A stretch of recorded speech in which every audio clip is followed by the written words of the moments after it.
this set of steers. And there's bred steers in there. There's some just straight out of the cell mark picked in there. And so it's kind of a tough set to pin if you don't know what you're doing. And so we got there and they had trailers already parked in the way. They had stuff all in the way. And nobody else was catching a horse, so I just threw Chloe on black and white. I got on Colt and stuff at Colt. He ain't been outside but about 3 days. I knew I wasn't mounted very well, but I knew she was, and she'd been watching me ride drag. Well, I was like, well, let's see if we can pin this set. And I was like, this. But it was telling me how funny it was watching them 4 or 5 guys running steers around and couldn't get them in the ranges because they didn't know how to do it. And they were 30-year-old guys that thought they were cowboys. Well, so we throwed her on there, and she loped out behind them. I said, all you got to do, I said, is stay behind them. Just keep up behind them and push them. And stuff. So I said, just all you got to do is just keep up with them. I'll get the front, you just stay with them. And so I sent her out, and it was pretty because this little bitty girl on this big horse was running out behind these about, I don't know, it's 25 or 30 fresh roping steers. And they were all the way down by the road, and they loped them up to the corner, and she loped them down the fence. Well, when they started coming down the fence, she was loping and like she was a big cowgirl, just whooping and riding and just pushing them, just driving them hard. And so they come down the fence, and they got us rolled up and just cut them, and they just all never quit trotting. Just curved right between the church and the arena and went straight in the arena. And in about 3 minutes, we pinned this whole set of steers with one person whooping and riding in the back of them, just having fun, and one person that got to direct them. And we didn't say anything, but all the guys that were trying to pin them, they seen her. They watched her run this whole set of cows in by themselves. And it was pretty funny because they realized that they might have quite a bit to learn. Because a 6-year-old just pinned the whole set by herself. All I did was lope a little bit in front of her, and they hit the pin. So it was pretty cool to see how not only was 6 years old, she never had any training, but when I sent her out and just told her to stay behind them and lope behind them, how she did it perfectly without any training or anything, just watching us just from ride and drag what she had learned from going with us in times and stuff. And just cool to see how it transformed her into knowing stuff that guys have been trying to learn for a long time, and people that are way older than her know that they think they can do it, but they really can't. But if she just listens to me, she knows I got enough faith in her that if I tell her to lope out and just lope behind them, I'll control the front and we'll get something done. And it was a pretty cool deal. And then to show it works in all aspects of our lives, and just how people train me is whenever I went to work for Wolf Point, they had an ultrasound machine down there, and they'd ultrasound their cows and stuff. Well, I looked at the ultrasound machine the first time, I was like, man, I can't understand that sucker. I said, it looks like a bunch of mush in there. You just can't understand none of it. I was like, man, I can palpate, but I can't understand none of that stuff. I was like, I don't see how you can read it, how you can understand it, or how you can see anything with it. They get rough too when you let them ride drag. But what we did is Brandon, he knew something about ultrasounding, and we've learned a lot together and stuff, but I really just hadn't had no schooling on reading an ultrasound machine or nothing like that. And stuff like the vets have, they go to school, they learn how to do it, they learn how stuff looks on there. But I had never had that schooling. And all I did was I started watching Brandon while he was ultrasounding, and I'd ask him questions. I'd just listen to him asking questions and try to figure out stuff by watching him run an ultrasound machine.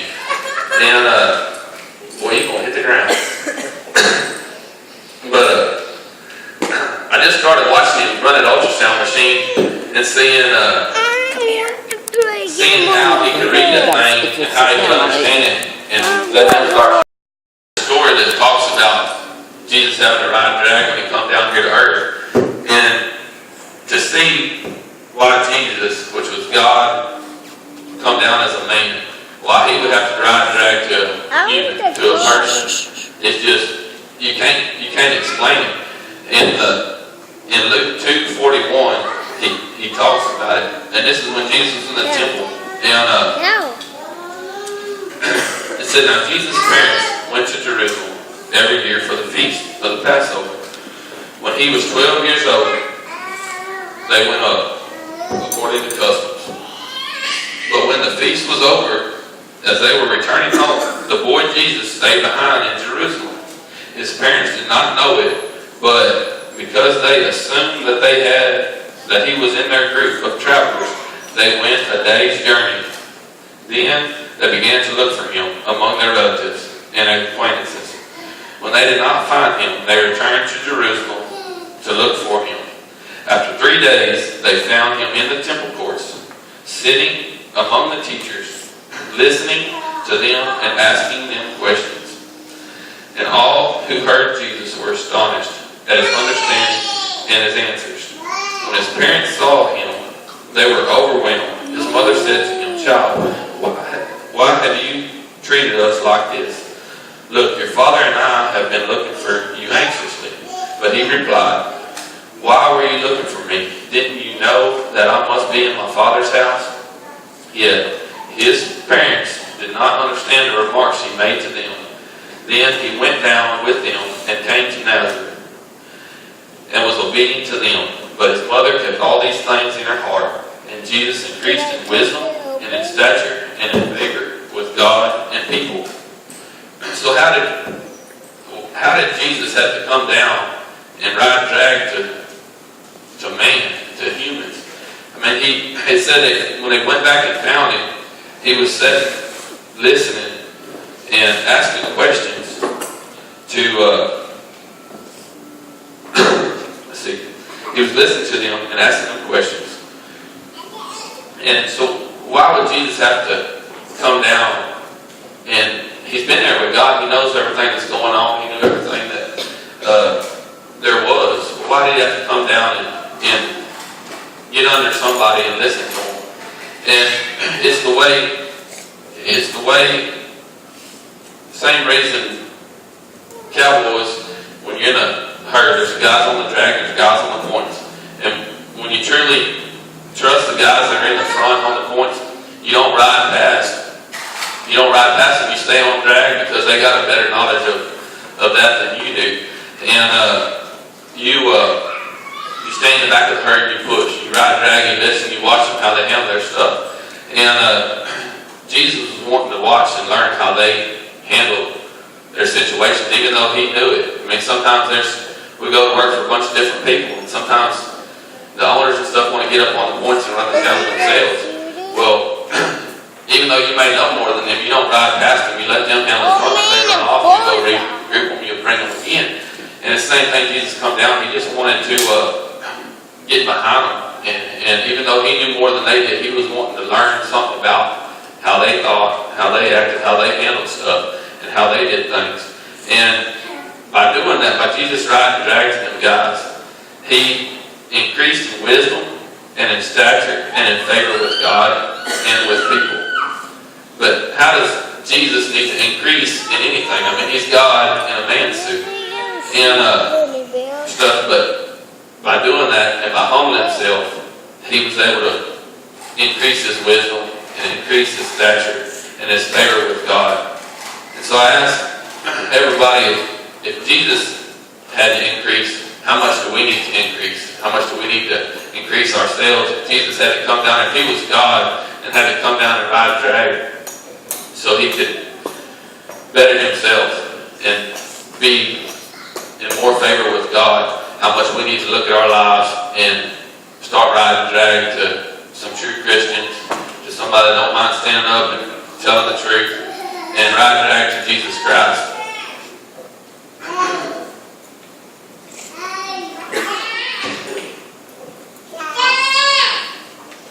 These people that wrote the Bible, disciples and everything, they were killed for preaching and teaching Jesus Christ. and of how they get that relationship with Jesus Christ, where they'll be willing to go die for Jesus. And it was they just got to watch him ride the dragon. They got to ride with him, and that's where you truly understand the true heart of the man, is when you get to watch him go through life and the way he handles himself, the way he acts, and he taught them guys a lot and stuff. And they ain't none of them were the smartest ones when they were chosen by him to follow him. And it's just a cool deal to see that God can use people that don't know a whole lot, that ain't very smart, to do big, amazing things. And Friday was a pretty neat deal, because you could watch it set of steers be pinned by a 6-year-old that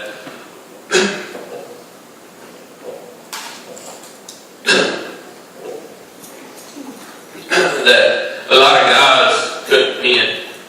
Is that a cat? What is?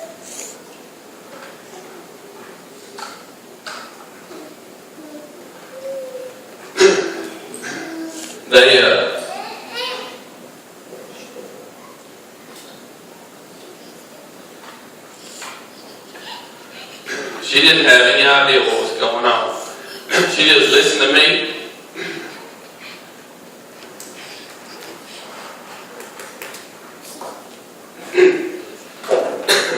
And she went where I told her, because she'd been watching and paying attention that whole time. She never took her eyes off the herd. She just looked wide open and just smiled and just whooping and riding and stuff. To see them guys that couldn't pin them set of cows was just pretty cool to see how big things can be done by some little people. It was just an amazing deal. And God's doing the same thing here. He wants to use people that don't know a whole lot, ain't too smart, but will listen to him and ride behind him when he says go there. He wants you to go there. And stuff. And Chloe, she didn't have a clue that she wasn't 6 years old. She thought she was a big cowgirl just going on and whooping and riding, and she'd seen it done, and she thought she was the biggest, baddest out there, because I thought she was.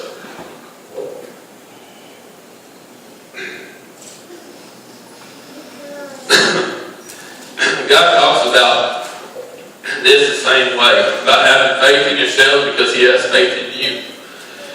And Matthew 14:22,